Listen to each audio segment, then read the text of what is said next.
Opposition کے احتجاج سے یومیہ 190 ارب نقصان کا انکشاف۔ وزارت خزانہ کی تحقیق نقصانات سے متعلق رپورٹ تیار۔ وفاقی وزیر خزانہ محمد اورنگزیب کہتے ہیں کہ جی ڈی پی کو 144 ارب کا روزانہ نقصان ہوتا ہے۔ آئی ٹی اور ٹیلی کام کے شعبے میں نقصانات اس کے علاوہ ہیں۔ برآمدات میں کمی سے روزانہ 26 ارب اور جی ڈی پی کو 144 ارب کا نقصان ہوتا ہے۔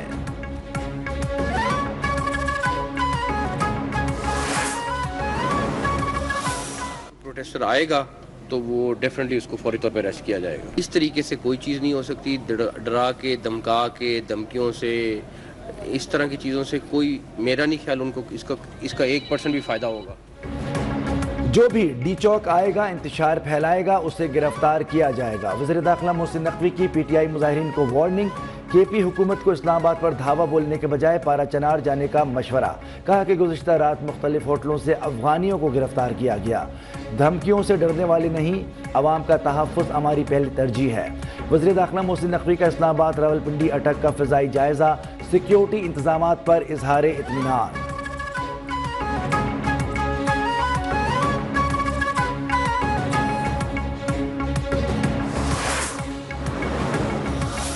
اسلام آباد میں ہم لوگوں نے ایک مربوط سیکورٹی پلان تشکیل دیا ہے اور اس پلان کو تشکیل دینے کا مین مقصد لوگوں کی جان، مال اور عزت کی رکھوالی ہے۔ قانون ہاتھ میں لینے والوں پر سنگین دفعات کے تحت مقدمات درج ہوں گے۔ آئی جی اسلام آباد علی ناصر رضوی کا اعلان۔ ڈی چوک میں پی ٹی آئی احتجاج کے پیش نظر سیکیورٹی انتظامات کا جائزہ۔ کہا اسلام آباد کی سیکیورٹی پر سمجھوتہ نہیں کیا جائے گا، کسی بھی شر انگیزی سے نمٹنے کے لیے تیار ہیں۔ سیکیورٹی پلان کا مقصد شر انگیزی کو روکنا ہے۔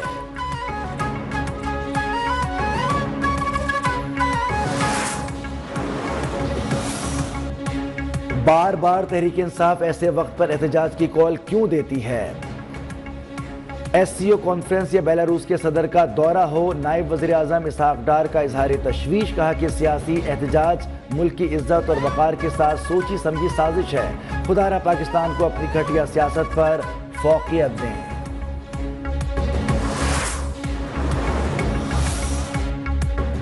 وزیر اعلیٰ خیبر پختونخوا کی قیادت میں پی ٹی آئی قافلہ ثوابی سے اسلام آباد گامزن۔ علی امین گنڈاپور کہتے ہیں کہ عوام کی طاقت سے بند راستے کھول دیں گے، ہمیں آگے بڑھنا ہے اور بانی کی رہائی تک واپس نہیں آنا۔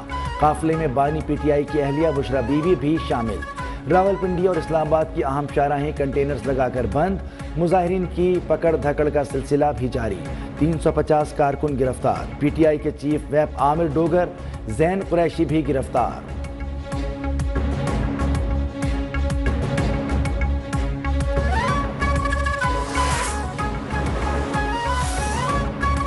بیلاروس وفد کا دورہ پاکستان۔ وزیر داخلہ محسن نقوی سے بیلاروس کے وزیر خارجہ اور وزیر توانائی کی ملاقات۔ کہا کہ پاکستان بیلاروس کے ساتھ تعلقات کو قدر کی نگاہ سے دیکھتا ہے۔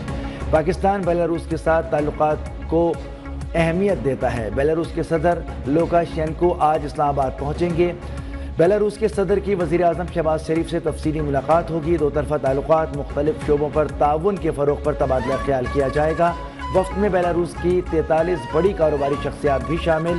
دورے میں متعدد معاہدوں، مفاہمت کی یادداشتوں پر دستخط بھی کیے جائیں گے۔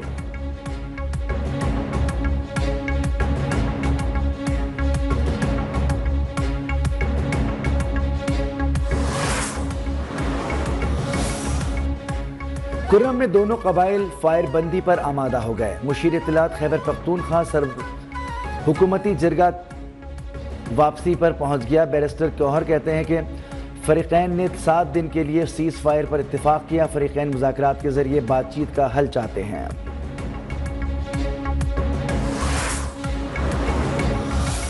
ہر لیڈر کی طرف سے یہی آواز آتی ہے کہ مجھے اریسٹ کر لو، دوسرا کہتا ہے نہیں نہیں بھائی مجھے اریسٹ کر لو، کوئی گاڑی میں بیٹھتے ہوئے اعلان کرتا ہے کہ میں نکل رہا ہوں، خدا را مجھے اریسٹ کر لو، مجھے روک لو، مجھے پکڑ لو۔ پی ٹی آئی کا شیرازہ بکھر چکا ہے۔ بڑے بڑے لیڈران وہ کہاں ہیں؟ پی ٹی آئی کا شیرازہ بکھر چکا ہے۔ یہ عوام کو سڑکوں پر لا کر خود بھاگ جاتے ہیں۔ یہ لوگ لوگوں کو بے وقوف بناتے ہیں۔ عوام تحریک انصاف کی انتشاری سیاست مسترد کر چکے وفاقی وزیر پیٹرولیم مصدق ملک کا پی ٹی آئی احتجاج کی کال پر رد عمل۔ وفاقی وزیر امین مقام بھی برس پڑے، کہا کہ اسلام آباد احتجاج کے لیے خیبر پختونخوا کے وسائل بے دردی سے استعمال ہو رہے ہیں۔ 50% سے زائد سرکاری ملازمین کو سادہ کپڑوں میں اسلام آباد چلنے کے لیے کہا گیا۔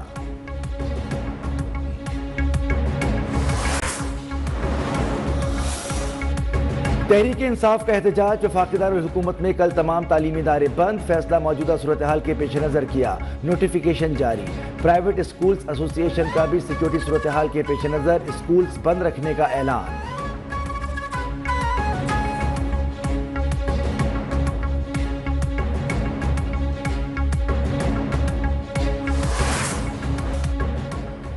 پورٹ گرینڈ کراچی میں متحدہ عرب امارات کے قومی دن کی مناسبت سے تقریب، یو اے ای کے سفیر حماد عبید ابراہیم سلیم الزابی اور قونصل جنرل بخیت عتیق الرومیتی کی شرکت۔ شہری یو اے ای کی ثقافت، روایتی کھانے اور مشروبات سے لطف اندوز۔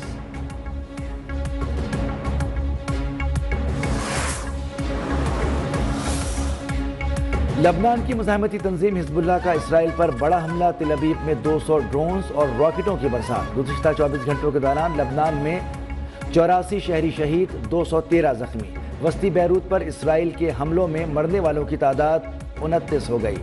شہداء کی مجموعی تعداد 3754 ہو گئی۔ اب تک 15626 افراد زخمی ہو چکے۔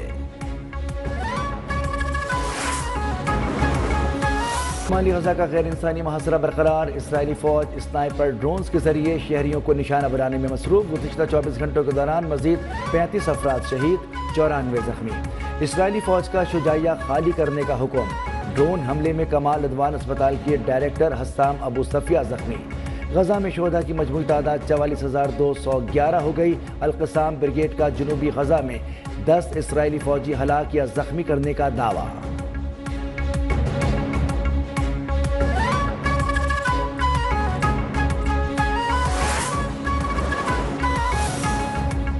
کینیڈا میں نیٹو کے سالانہ اجلاس کے موقع پر فلسطین کے حق میں مظاہرہ، مونٹریال میں عوام سڑکوں پر، صہیونی وزیر اعظم نیتن یاہو کا پتلا نظر آتش، کا نیٹو ممالک سے فلسطینیوں کی نسل کشی بند کرانے کا مطالبہ۔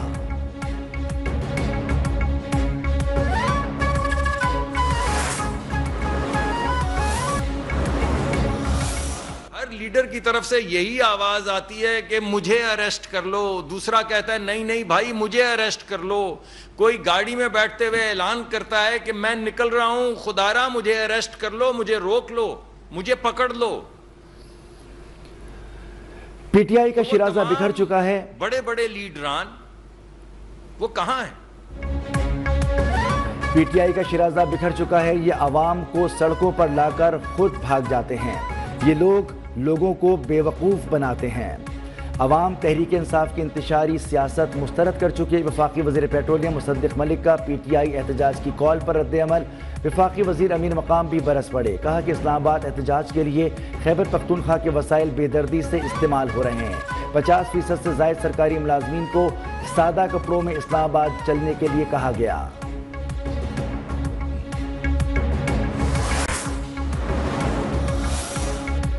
تحریک انصاف کا احتجاج وفاقی دارالحکومت میں کل تمام تعلیمی ادارے بند، فیصلہ موجودہ صورتحال کے پیش نظر کیا، نوٹیفیکیشن جاری۔